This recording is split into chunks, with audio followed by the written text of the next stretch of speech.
Well, hello there. How's it going? Ed Reiner here with your daily dose of mind stuff. It is day 24, and I got a bit of a blur. Let's see if we can focus this camera. Hold on. That looks a little bit better. Well, we're just going to go with it. Let's do this. I'm going to pop off for a second. We'll come back.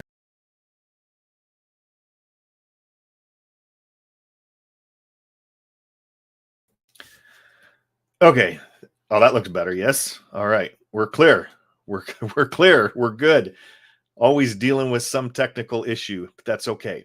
So, welcome to day 24, daily dose of mind stuff. Today, we're still moving along with these little sessions from the paradigm shift. And in today's session, Bob is going to discuss and go into this idea of our spiritual DNA. We have this presence of inner perfection lying within us, and we all have a spiritual DNA which is perfect. He's going to go into the power of desire and the ability that we can tap into this universal energy that is constantly flowing to and through us and is all around us, and the importance of us using our intellectual factors, which we've briefly touched on before, to really create whatever life we want by using these faculties. So let's go over to Bob, and I will once again recap at the end, and enjoy. This is going to be a good one. Your spiritual DNA is perfect. It requires no modification. It requires no improvement. There's something in you that is perfect. There's perfection within you. Now, most people reject that in a hurry. They don't believe that they're perfect, but the truth is you are. You might not have brought it to the surface, but there is perfection within you. Go to any theologian, a real theologian. I'm not talking about the person with the Roman collar that passed a couple exams. I'm talking about a real theologian. They'll tell you, no, there's perfection within you. Your spiritual DNA, the essence of who you are, is perfect. Now listen, it's spirit. And get this, spirit operates in an orderly way by law, and spirit's always for expansion and fuller expression. So there's something in you that wants to express itself in a greater way. Doesn't matter what you're doing, you're going to want to do it better. If you're running, you want to run faster. If you're jumping, you want to jump higher. It doesn't matter what you're doing, you're going to want to do it better. That's the essence of who you are. Now, whether you do it better or not is another thing. Your wants come from this essence of who you are. It comes into your consciousness, want this. We don't want to get, we want to grow. As we grow, the rewards come with it. They're automatic. Earning money is a simple game. Once you learn it, you just keep following the rules, you're going to earn more of it. It's what you do with it that's going to make the difference. This is so basic and so misunderstood. Your spiritual DNA is perfect. It's all-knowing. And we know that all the knowledge there ever was or ever will be is 100% evenly present in all places at the same time. All authorities made that very clear to us. It's all-knowing and it's all-powerful. All the power there ever was. You have read, or some of you have read, where there's a person trapped under a car and a very little man or a little woman lifts the car right off them. They're in a state of shock, lifts the car, and in that state of shock, they can do whatever they want. Power just flowing through them. Afterwards, they say, how'd you do that? And they'll say, I don't remember a thing. They don't know how they did it. Whatever you need is there when you need it. You don't get energy, you release energy. All the power there ever was or ever will be is infinitely present in all places at the same time. So you don't get it, you release it. Desire is a triggering mechanism to release energy. If you haven't got any desire, you don't have any energy. You become very lethargic. And it's ever present. Doesn't matter where you are, it's there. It doesn't matter where you are. You can be in the air, you can be underwater.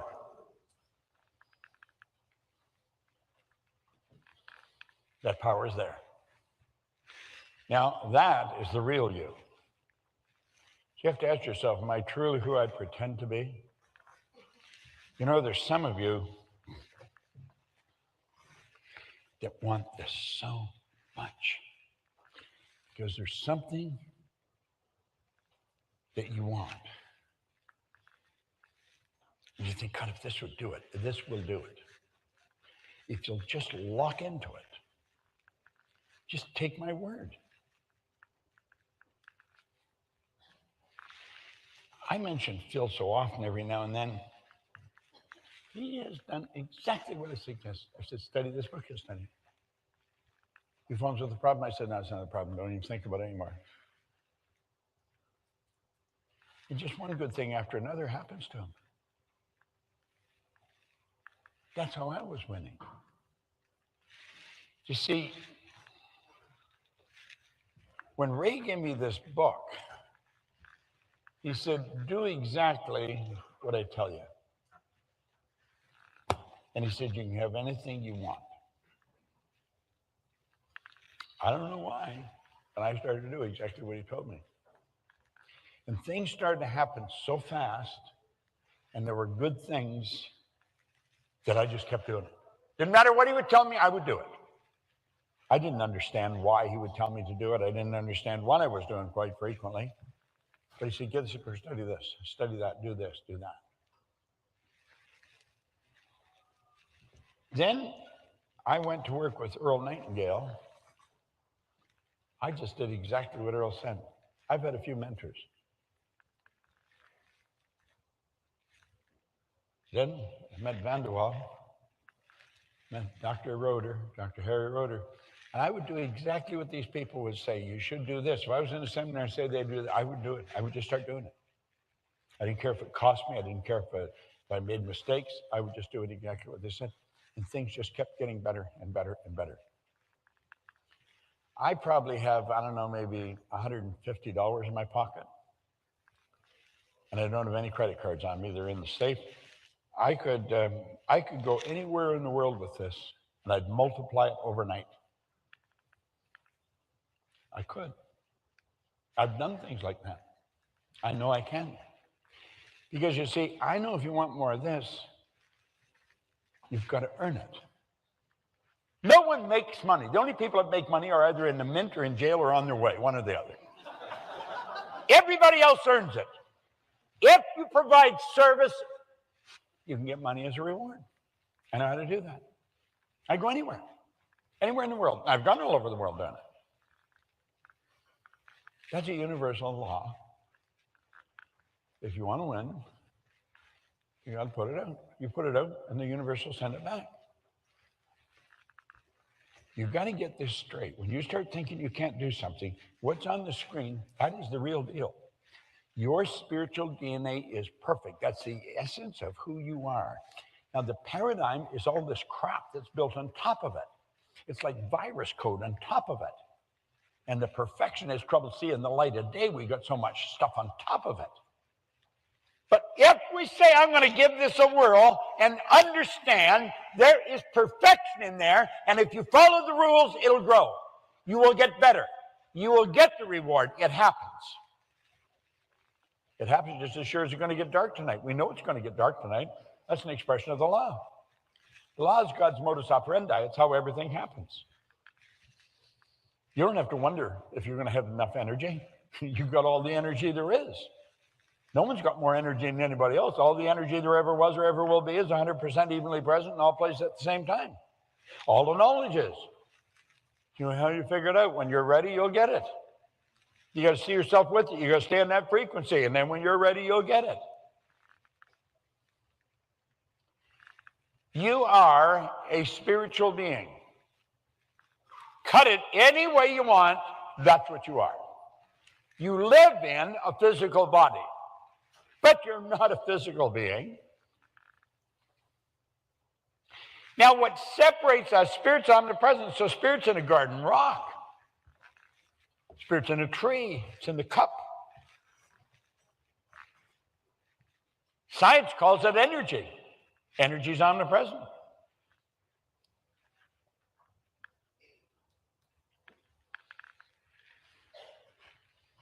This physical thing is what you live in. Now, here's what separates you from all the rest of life. You've been gifted with an intellect. That's the higher faculties that enable you to manipulate the energy. And that's what creation is. In truth, there's no such thing as creation as we know it. When you're creating, you're just causing one form of energy to move into another form of energy. You're taking what is and making it into something that wasn't. And we can do that. We have the ability to do that. We've got phenomenal faculties. We won't go into them all, but let's take perception. Let's suppose I got a problem and I'm trying to solve my problem. If I take the problem and I write it out on a piece of paper, and I put the paper in the center of the table, what do we got? 1, 2, 3, 4, 5, 6, 7. I'm 8. So there's 8 chairs here. I put my problem on paper, written out as clear as I can get it, and I look at it, and I say, now, is that problem in me or is it on the paper? And I've got to mentally work with that until I get it out of me and get it on the paper. When I've got it on the paper, then I can be objective. And then I can look at it and say, how can I change that situation? Then I might go and sit over there. And I'll let on Merrill Nightingale. I'll say, how would Earl look at this? I go sit over there and think, how would Henry Ford look at this? I'm going to go over here and how would Albert Schweitzer look at this? You start looking at it, what you're doing is you're changing your perception. Squirrels can't change their perception. Dogs can't change their perception. They don't have perception. They have instinct, which is perfect. We've got these higher faculties. Perception is one of them. If you change your perception, you've changed your world. Our dear friend Wayne Dyer put that very well. He said, when you change the way you look at something, what you look at changes. Some of you think, God, I never thought of that. Well, think about it. It makes sense, doesn't it? It's so simple, isn't it? Hell, I've never done that. I've wandered around with problems, drive me crazy. Probably great opportunities if you handle them properly. How about your intuition? Think of the times you've done things you know damn well you're not supposed to be doing. You know. You know. And you know. You do it anyway. You just go ahead. And later on you think, damn, I knew I shouldn't have done that. Little voice inside's talking to you and saying, don't go there. Don't go there. Don't go there. It's not in harmony. Don't do it. Don't do it. Damn, I did it. You've done that, haven't you? Yeah. You see, we want to start using these higher faculties because that's what separates us from all the rest of animal life. Now, it's how we use those intellectual factors that's going to dictate our emotional state. When we get emotionally upset, we're letting someone else's ideas go right into our subjective mind and in a crappy vibration. Well, but she did this. She knows better. Why'd she do it? You should think, who the hell cares? I don't care. You did it. Go ahead. Do you know what she said? Couldn't care less. Start taking control of yourself. If you're emotionally upset, you're doing it to yourself. Nobody else can emotionally upset you without your permission. You do it to yourself. We've got to start to understand how our mind functions. We're spiritual beings living in a physical body. This thing is a magnificent instrument. My God, there's people studying the body all their life, brilliant people, and they still don't know all there is to know about it. They got all kinds of machinery now. They can take pictures of insides and outside and those. We still don't really understand it. Think. If I'm a spiritual being and spirit's omnipresent, there's part of me that's omnipresent. Well, that's too ridiculous. I mean, I'm not going to believe that. Okay, don't. You have the ability to choose. Reason is the faculty, it's a mental faculty, one of our intellectual faculties. Reason, it gives us the ability to choose. I just choose not to believe that. That sounds silly. There's part of me that's everywhere. Isn't it strange sometimes you have a friend that lives in another city, another province, another state, another country, and you get a real strong vibration. You think, God, I should phone her, or I should phone him. And you do, and they say, God, I was just thinking of you. This stranger you phone. Isn't it? It's called thought transference. You're on that frequency. I had the pleasure of working with Edgar Mitchell, who's captain of the lunar landing module on one of the Apollo flights. He was doing this, thought transfers from the other side of the moon with Ford and Sherman here on Earth, from the other side of the moon. There's no time or space when you get into the mind. And you have a marvelous mind. So you see, the intellect feeds the subjective or the emotional mind. And when you do that, crazy stuff starts to happen.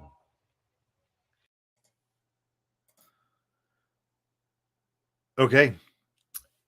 So, big idea there that some people are going to accept and some people are going to reject, like he said. But I think someone would be a fool if they didn't take that idea and start to think about it, use their reasoning factor to say, is there any truth to this? Is this going to move me where I need to go? Huge idea that this episode, you're going to want to watch that segment over and over and over again. Now, tomorrow, we we'll get into this a little bit more. Bob's going to go to a little bit more depth on that slide. I call it the SIP slide, the spirit, intellect, and the physical, that we are a spiritual being. We live in a physical body and we have an intellect. And as he said, the intellect is what is controlling the emotions. You heard him say something to the fact that someone can't cause your emotions to be one way or the other. So if you think of it, when we talk about people saying that, you know what, you really hurt my feelings. You made me feel this way. She made me feel this way. He made me feel this way. They're your feelings. Therefore, you are in control of them. You can control how you feel. When you start to let your emotions be controlled by something else, someone else, some outside condition or circumstance, event, you've lost control and you've given all of your control and power to that other thing. We want to be in control. There are feelings, and we know that our thoughts can cause the feelings, and those feelings are resident in our subconscious mind. So we can control how we feel. It's a matter of switching our perception, using our intellectual faculties to change how we feel. And he had said on there, going back further to the beginning of what he was talking about, when he was talking about our spiritual being, spirit is omnipresent. Or you go to scientists, they'll say it's energy, spirit. We're talking about the same thing. Doesn't really matter what label you put on it. Understand that it's there. And we know it's there. Science proves it. Theology proves it. So spirit, energy is omnipresent, 100% evenly present in all things at the same time. So as he said, it's in a rock, it's in a tree. We know that energy is in all of these things. What separates us from everything else is our intellect. So we want to use our intellect, those intellectual faculties, to start to create what we have and what we want in life. And we have to have that desire. We have to have that want. Okay, he said that desire is the triggering mechanism. People say they don't have any energy. That's not true. There's just no desire there. You can look at that with kids all the time. They're like, I'm bored. They have no desire to do anything, to be moving forward. The ones that have goals, they've got a ton of energy. So the energy is going to be expressed through our desire. So we want to take control of our emotions, because that is the growth mechanism that's going to bring us what we want. So I would suggest watching this again, because tomorrow we're going to get a little deeper in this. Bob's going to go deeper into this idea of the spiritual, the intellect, the physical, the SIP, as I call it. He's going to go a little deeper into that. So make sure that you tune in tomorrow for that episode. We're going to go deeper. And as we continue these, we're going to get deeper and deeper. And you'll have some exercises that, if you want to get the most out of this, do them. Do the things that he's suggesting you do. They may sound silly. Like he said, you have a problem, write it out. Put it in the center of a table. Mentally get that problem out of you and on the paper. People think that's stupid. Well, those are the people that usually aren't going to go anywhere. But you want to find somebody that's doing what you want or has what you want, and do what they do. Who cares what anyone else thinks? As Bob has mentioned before, and I think I forgot who he got it from, but what someone else thinks of you is none of your business. So join us tomorrow for your daily dose of mind stuff. I should put the card back up there. And we're going to go into this a little bit deeper. And if you got value out of this episode, share it, like it, subscribe. I've got lots of free things that I give away. Join our Facebook group. I'm going to be going live in there with the masterclass in the next month or so. So you don't want to miss that. But otherwise, you guys have a wonderful day. I will see you tomorrow. Join us. Daily Dose of Mind Stuff, day 25 tomorrow. So we're almost at a full month of going live every single day. So this is Ed Reiner. Peace. God bless.